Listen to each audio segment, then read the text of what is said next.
welcome to the Health Data Ethics Podcast. I'm your host, Jenny Owens, and today we're going to be continuing with our series on the White House and the Office of Standards and Technology's release of the Blueprint for an AI Bill of Rights. In this episode, we're going to be talking about your right to notice and explanation.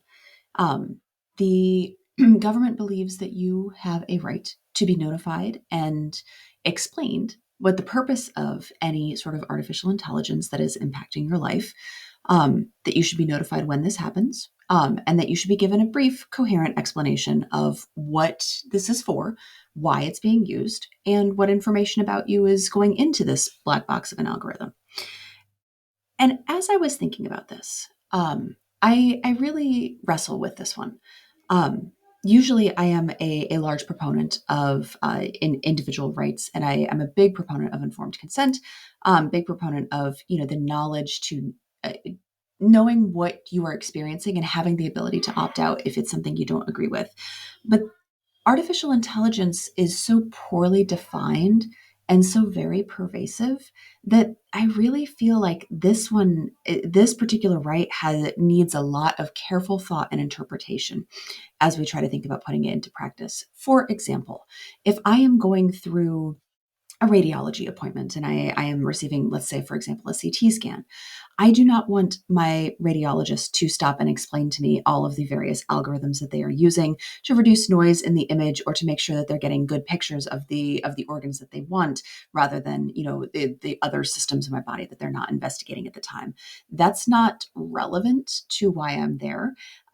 It also places a real increased burden on the medical system, right? Because my radiologist is not usually the person who is performing my imaging. They usually read the image and then they communicate with me in writing.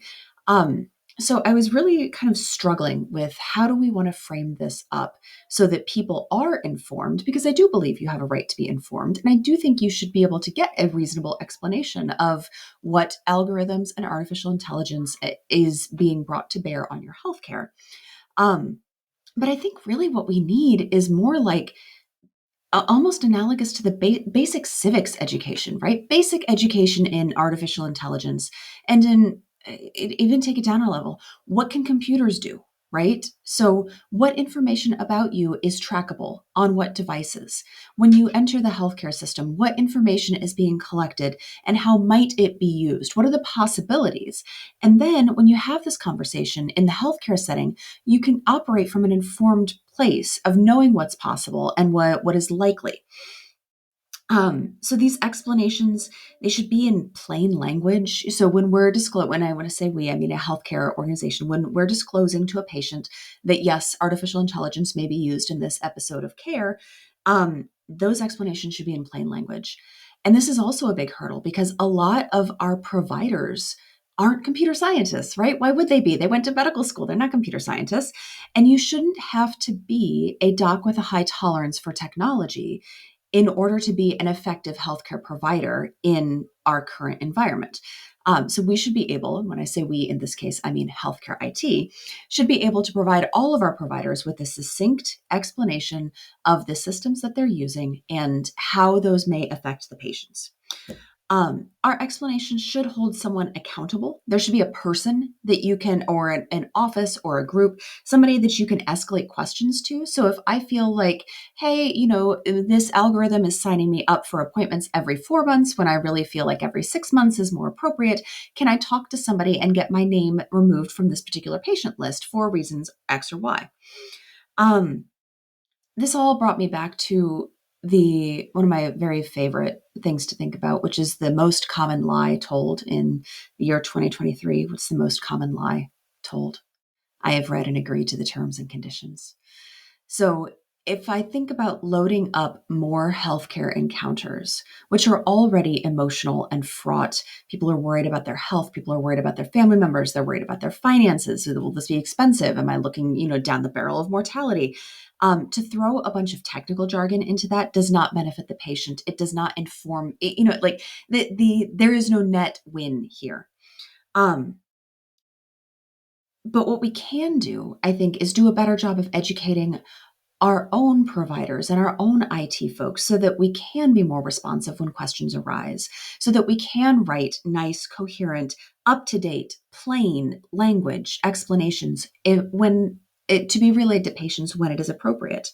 We should take a look at these yearly and make sure that our algorithms are still doing what we said they were doing.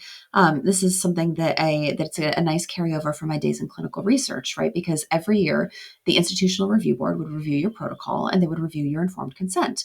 And every time you make a change to the protocol, if it affects what the participants are consenting to do, then you obviously change and update the informed consent. The informed consent document is intended to be written at an eighth grade reading level, and we aim for this and we miss often. Informed consent documents are lengthy. And that's usually why you have a research coordinator there to kind of walk you through and explain in plain language what this really means and what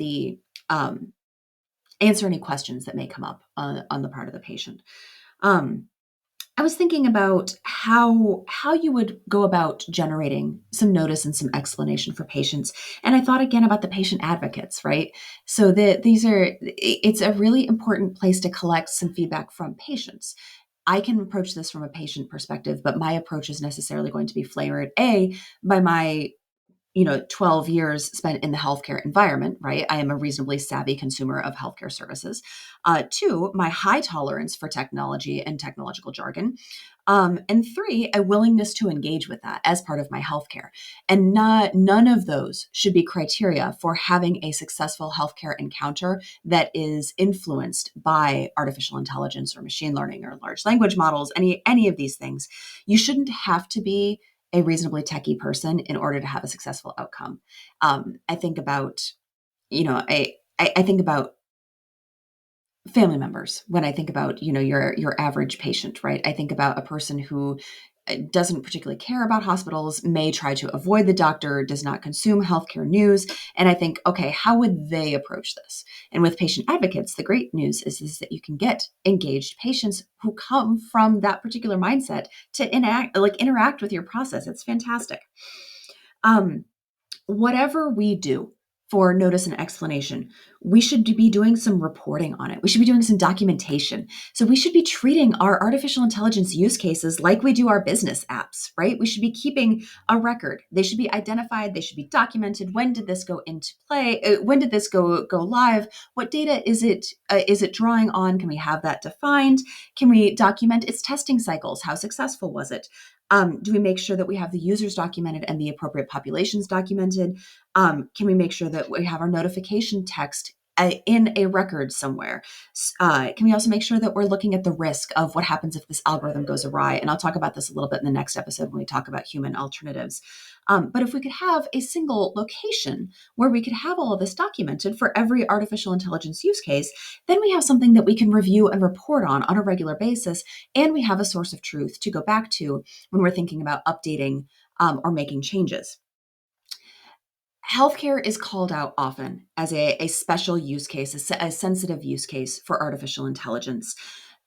Overall government regulation of artificial intelligence seems unlikely for reasons that are beyond the purview of this podcast, right? Congress doesn't really understand the technology that is at play here. They also are really worried about aliens. And so I don't see Congress getting it together to meaningfully regulate AI as a whole field at any point in the near future. What I do see is FDA has already stepped in and given a framework for the evaluation of software as a medical device, which is great, right? The FDA process, it can be kludgy to interact with, but FDA is pretty clear about this is what is a software as a medical device, and these are softwares that are not subject to FDA regulation. The line is a little fuzzy. It's really interesting because where FDA really seems to draw the bright, hard line about whether a particular artificial intelligence algorithm is a medical device or not is this doing medical decision making? And of course, the answer to that is, well, anything is doing medical decision making if you just blindly accept the results and act on it without inputting your own clinical judgment. FDA can't regulate our own individual brain processes, right? So the line is fuzzy, and I look forward to seeing how this conversation about what is and isn't a medical device evolves.